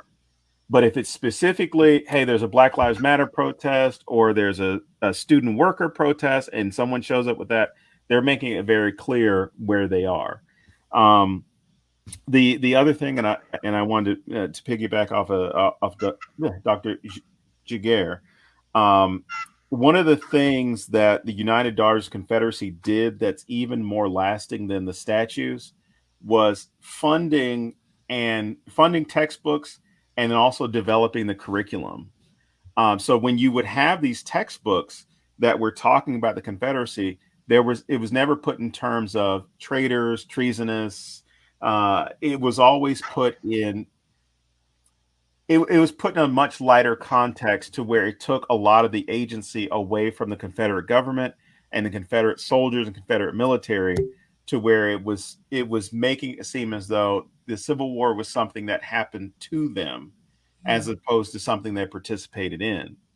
And to go back, not further than the UDC, but go back further from where we are, even David Duke in the 1970s, when he started making himself, I guess, rebranding the Klan, as he likes to say, he would tell people in his meetings, like, when we go out, we're taking the American flag. We're not taking the Confederate flag, because we're a lot more approachable if we have the hoods off, and I'm a clean cut guy, and I'm well spoken and educated, and I've got an American flag, as opposed to I've got a Confederate flag with me. I'm going to already put some people on edge.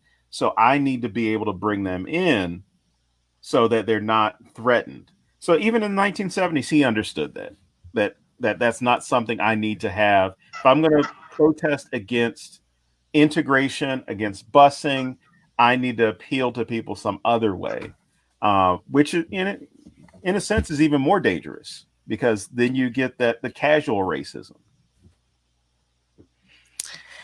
Dr. Jager, you referenced the poem "The Conquered Banner" and the original acceptance of Confederate defeat, and the sentiment that the flag should not be unfurled. How that led into Decoration Day and the memorialization of the Confederacy, and the rise of the Ku Klux Klan. How do we contextualize this narrative today? What is the lesson of the evolution of the symbolism? How does it inform our understanding of the ongoing narrative of both aversion to Confederate monuments and the flag, and the need to reshape modern narratives of culture? Wow, that's another big question. Gosh, well,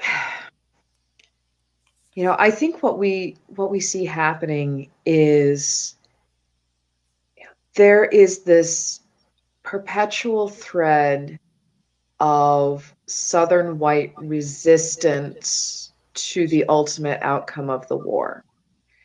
And that white ex-Confederates, while they accepted military defeat, there was a constant refusal to accept ideological defeat. There was always this argument running under the surface during Reconstruction, and then very much above the surface once Reconstruction was over, that white Southerners were on the side of right, and that their cause, the lost cause, was just, and that their hopes and dreams were shattered by being crushed militarily by Union forces. And basically, as we see that evolution towards the greater emphasis on white reconciliation, white Southerners are able to be much more strident and much more vocal and demonstrative in shaping that narrative of resistance and essentially what I call the counter narrative of the Civil War. And that counter narrative manifests not only in the textbooks that the UDC were helping to author, as Mr. Guillory pointed out, but every single Confederate monument that was erected on the Southern landscape with elaborate inscriptions that talked ad nauseum about the heroism and valor and self-sacrifice and righteousness of Confederate soldiers, reinforced visually and rhetorically for anyone who walked by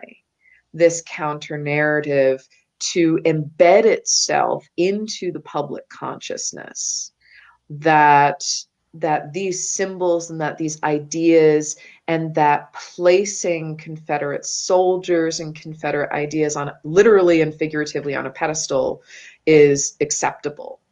And this is completely contrary to what we see in other examples in world history. Basically, the American Civil War is the only major example in which we see both the victors and the vanquished creating a public history and public memory of the war. Nowhere else around the world do we see in the aftermath of a massive military struggle where the losing side is allowed to erect monuments and shape the public narrative of their interpretation of what happened.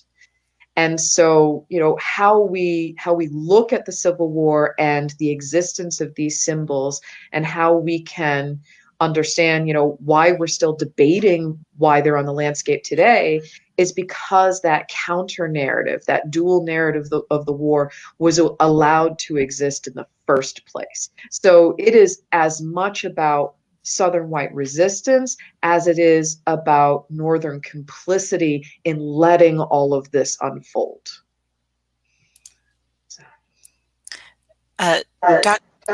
Dr. Guthrie, you talked about cinematic symbolism, the use of symbolism to reinforce or create stereotypes, as well as the need to critically evaluate those stereotypes to recognize their purpose and their intentions. So I want to talk about just this ongoing narrative of the symbolism of the flag. We had a great question come in from an audience member asking, how can we compare our modern flag to the Confederate flag? And another question with that is just, how do we reconcile the memorialization and the almost commemoration of the Confederate flag with our modern conversations of protest, representation, a modern reckoning with historical systemic racism, and the reimagined history of the United States through what is arguably a white supremacist lens? Well, let's see, we've got about 5 minutes or 5 hours, but let me just try to get to as much as I can and then save the rest for further conversation in the chat or follow up. I have to follow up for Dr. Jager's words is that it's really about the propaganda mix. We have to have this propaganda that not only the South, but the North was complicit in denying rights to Black people. And the only way to do that was to create a mythic world that was so powerful and so embracing and so supportive of the dominant race that Blacks didn't have a place, okay? And that's propaganda, okay? So a lot of the stuff may indeed have been deep felt, hurt, injury, etc. We lost over 500,000 people in the war, okay? And that's not just the people who died, but the people who, who were disabled. That was very painful for a lot of people. And so you have to develop a mythos that is so huge that, of course, that's why we did it. And that's why we can't let the Negroes have rights now. So please understand that we're at that same moment right now. So the mythological ideas of what Black people are about can never really be known because we've never had the chance to fully express ourselves outside of the existing propaganda. And that's just the way I say it. It's not history. It's not my opinion versus yours. It's not even fact-based.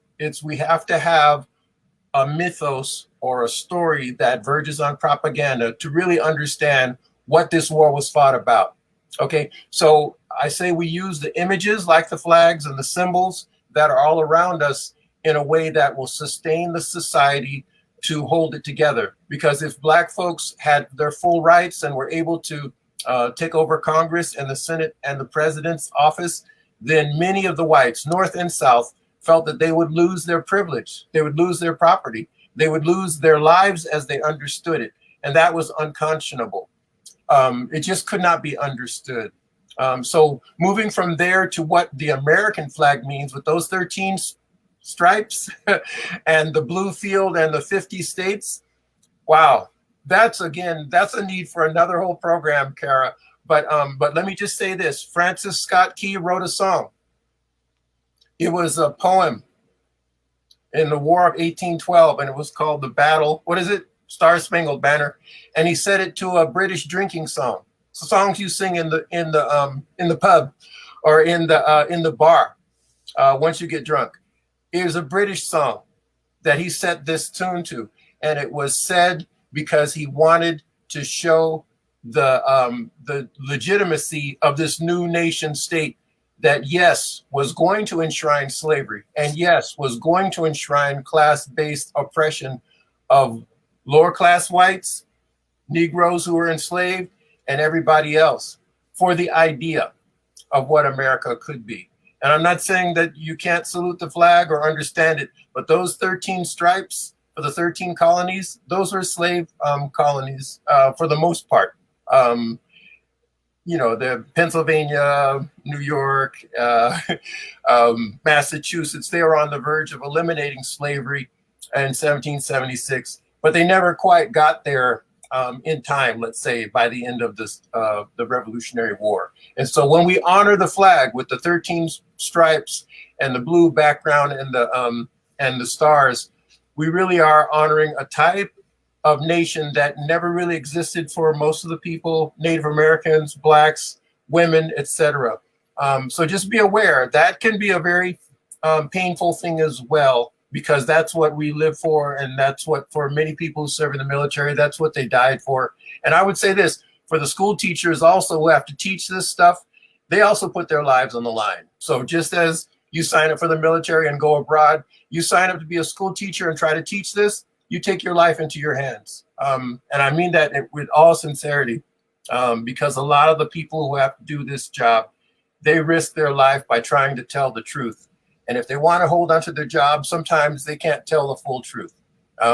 That's another story, like I say. But I appreciate those questions. Those 3 questions, we could have a whole nother time to bring back Dawn and Joy and yourself, and we would go to town. This is just the opening salvo. I hope I answered it. It's really hard to just say just a few things, as you know. Thank you. Absolutely, absolutely. You know, I want to tack on what's probably a bit of a controversial question, but I think we see it as an important question in light of, especially for those who viewed the presidential debate last evening, when there was the question of condemning white supremacist and white nationalist groups. And the response to that question was to identify one group in particular and tell them to stand back and stand by.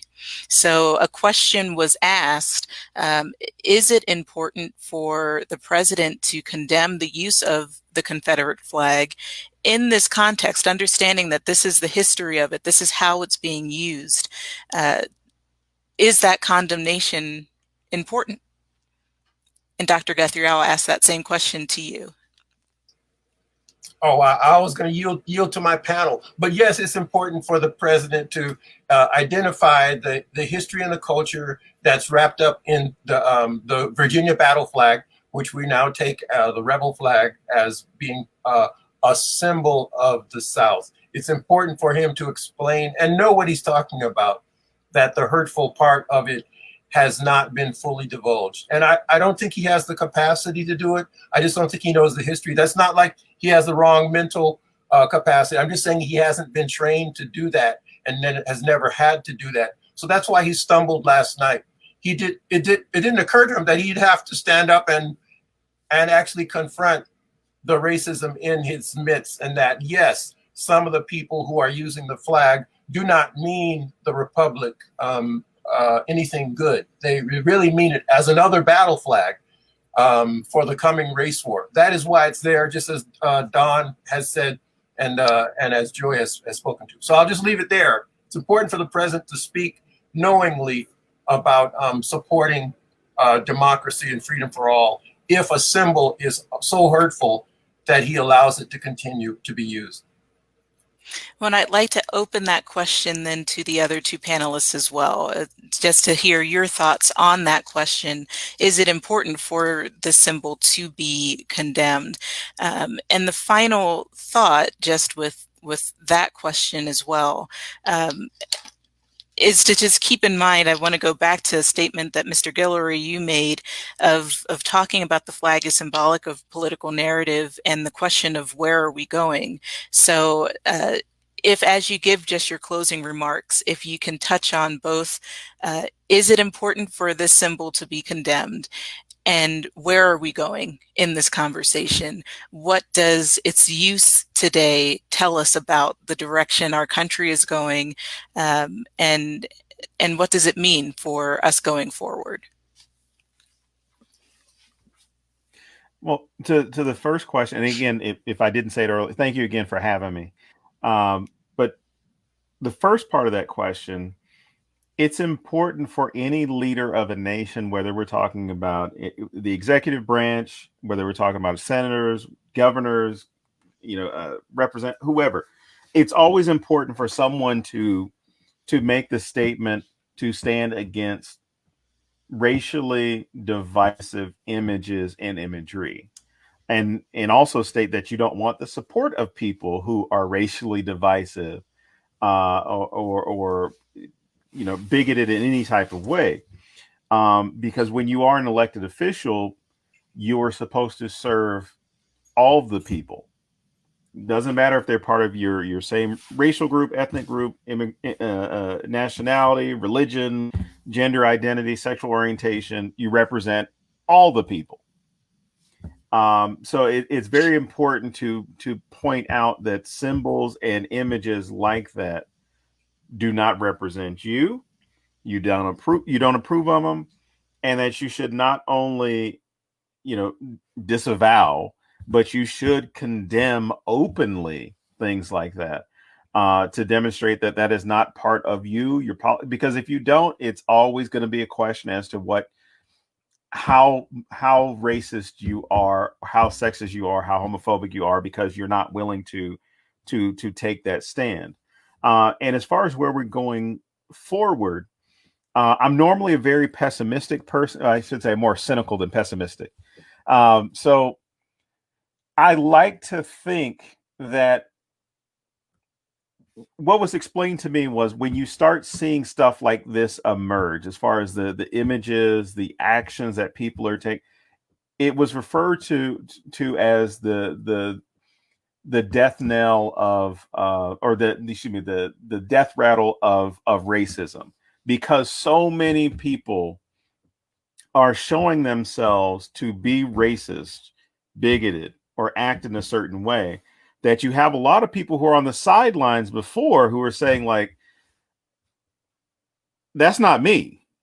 And I'm going to make it very clear that that's not me. To where when Black Lives Matter started, like half a decade ago now, but when it initially started after Mike Brown, there were a lot of people that did not like the name, didn't understand what the mission was, were unclear about anything associated with it.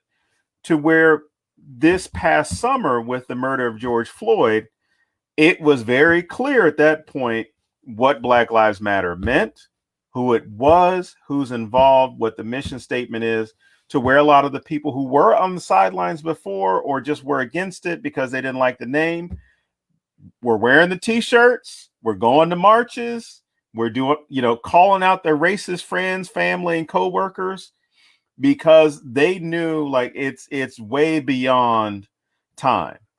Even last week with the announcement of the non-indictments for the murderers of Breonna Taylor, to where people were coming forward and saying, like, this doesn't make sense to, as the time that we started, I haven't checked the news to see what's going on with the release of the grand jury testimony. But even people that were with the grand jury came forward and said, no, we wanted to try, but they told us we couldn't. And now I understand what all these people are protesting about, what these people are saying, what they're calling for. They want an end to systemic injustice, systemic racism. They want people to be held accountable. And so now you're seeing a lot more people shift to understanding what things like Black Lives Matter are, or what it is, and what they represent, as opposed to what had been very unclear before, as far as what racist comments, microaggressions, things like that, that they weren't 100% sure on. It was just a joke. I'm not sure exactly if that's what the person meant, to where those people are firing on all cylinders and pointing out racism here, sexism, homophobia, and then going over here and asking things like, how can I help? As opposed to, it's not for me. It's a how can I help situation. So you're seeing a lot of people from a lot of different walks of life coming together using social media within their own communities. And I would say if quarantine has done anything, or if COVID has done anything, it's definitely gotten a lot of people to be more useful of social media, to meet with people that they normally wouldn't come into contact with, to speak out on social issues. TikTok, they're doing some things on TikTok that just leave me awestruck. But I think the future is bright with respect to this, because there are more people that are willing to say something than not. Dr. Jager, we'd love your thoughts as well. And then Ms. Bernadine, if you want to wrap us up after.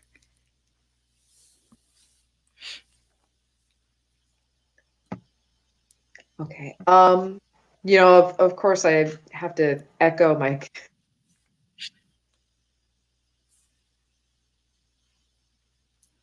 Oh, you're muted. Oh, there you go. Am I muted now? Okay. I think, if you're going to be the commander in chief of the United States, and you're going to stake the claim to be the president of all of the people within the nation, then you need to make it clear that you are not going to embrace groups or ideologies or symbols that necessarily exclude large demographics of Americans. And I think also, it's a relatively modern phenomenon in American history, where there's a need and really kind of a requirement for American presidents to be avowedly presidents for all Americans. We see rhetoric in the past of inclusivity and, representing all views and all demographics, but at the same time, for example, Woodrow Wilson campaigned on a platform directly appealing to Black voters, saying, I'm not going to be a president for white Americans or Black Americans, but for all Americans. And he won the Black vote by saying, what have the Republicans done for you lately? They've done nothing since Reconstruction. And he wins. And what does he do? He immediately turns around and he segregates all offices in Washington, D.C., and requires applicants for federal jobs to submit photographs to ensure that Black men and white women don't work in the same buildings together. So we see rhetoric in the past of Americans appealing to voters in order to get votes, saying, I'm going to be the president for all Americans. But then in their policies and procedures, they're the exact opposite. And it's only been really, I think, within the last 50 or so years that there's been this greater expectation, in all likelihood because of the power of the civil rights movement, that American presidents really do need to live up to the rhetoric of inclusivity. And so when you have a president in a presidential debate refusing to renounce white supremacy and instead going on the attack against anti-fascism, that doesn't bode well for that president's ability to be a representative of all demographics and all Americans and all people who hope to one day become Americans. Now, the other point that I want to point out here or make is that, all of these symbols that we're talking about, whether they are flags or monuments, they are not, unless they were made during the Civil War, they are not artifacts of the past. They are not history. And this gets back to something that I think Dr. Guthrie said, that, these objects are first and foremost propaganda. And these kinds of objects and symbols have been propaganda since antiquity. The Great Pyramids at Giza were propaganda to showcase the power on earth of the pharaohs who were considered god kings. And this is a message that is expressed to the populace, for people to consume and to try and understand a very specifically shaped public narrative of how we're supposed to not only interpret the past, but what we are saying about how we conceive of ourselves as a people. We shape our national identity by using symbols and objects and visual rhetoric. And so when we persist in allowing these symbols to exist, it's not just individuals, but really the nation as a whole that's making a statement that, whether consciously or unconsciously, or explicitly or implicitly, we still identify and condone the messages that are conveyed by these symbols. And so while we see monument removals happening at a local level, because the monuments were erected at the local and at the state level, and that's how these monument removals should occur, we have individual communities either saying, yes, these monuments, yes, these symbols, these flags still represent who we conceive of ourselves as a community and as a people. But without a greater upswelling of pressure by the nation as a whole and by our national leadership, that these symbols no longer resonate with our national identity as an American people in the 21st century, we are still going to struggle and have debates and conflicts over the existence of these objects on our landscape and in our parades and in our stadiums and everywhere else. Thank you. Thank you, Dr. Jager. Thank you, Mr. Guillory, Guillory. And thank you, Dr. Guthrie, for all of your insights this evening. This was a fantastic, very timely, very important conversation. We are so grateful to each of you for staying with us to take time to answer these questions. Extremely thankful to our audience for sticking with us and continuing to engage in this conversation now, and for the learning that I'm sure we will all continue to have as we continue to engage with this into the future. Ms. Lewis, if you want to close us out or give us any final thoughts, final word. I think all has been said. Mr. Guillory, as you were talking, so I moved here from Savannah. Savannah's home, and so Statesboro certainly is a neighbor of Savannah. So I knew it was something about you that was. I used to escape to Savannah every other weekend. So, I as I listened to all of you, and I'm thinking about, I'm always thinking about Savannah and its place in history, and I'm very big on the Cornerstone speech. I find it very interesting, and to be able to walk on the very spot where that speech was given. I doubt very seriously that Confederate flags will cease to fly or to wave in Georgia and the Carolinas and Virginia. And it is a sad reality that our current leadership has obviously made a stand, or made it very well known to all of us where he stands, and we cannot even say seemingly stands. He is not a dumb man by any stretch. So last night indeed was very appalling to many people. And tonight and last night, today, the Proud Boys were all over the social media, very proud indeed, and have stated that they are indeed standing by and are ready. And these are individuals who are armed. I'm from the dirty South, Mr. Guillory, so they are strapped and they are ready to roll, like we say in the dirty. And so this is where we find ourselves this evening. We thank our viewers for allowing us to come into your homes this evening. We do this because we, as the Lived Black Experience Coalition, we are not asking for a place at the table, but we are indeed taking our place at the table.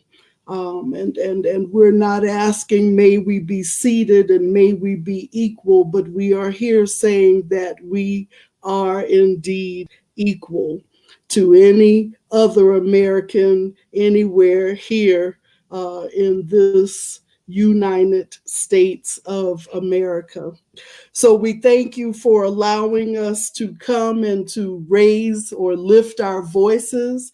We thank our panelists.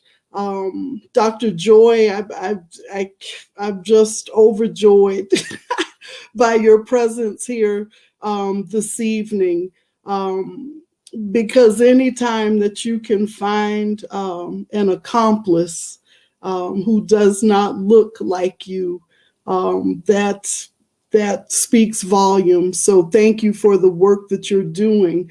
To Dr. Guillory, I say thank you for answering the call to take on this topic, to defend it as you pursue your doctoral degree, and coming from the South, to take this message around the world, around the nation. God bless you. And to my brother Guthrie, Dr. G, the original OG, keep doing what you're doing. Thank you. I knew when I said Roosevelt tonight, that did not sound right. So thank you. It's been a long day.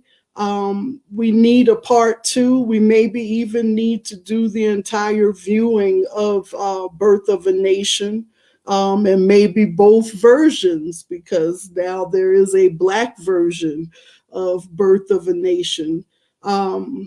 Thank you all. Thank you, Ms. Deb. Thank you, our resident facilitator who keeps the conversation going.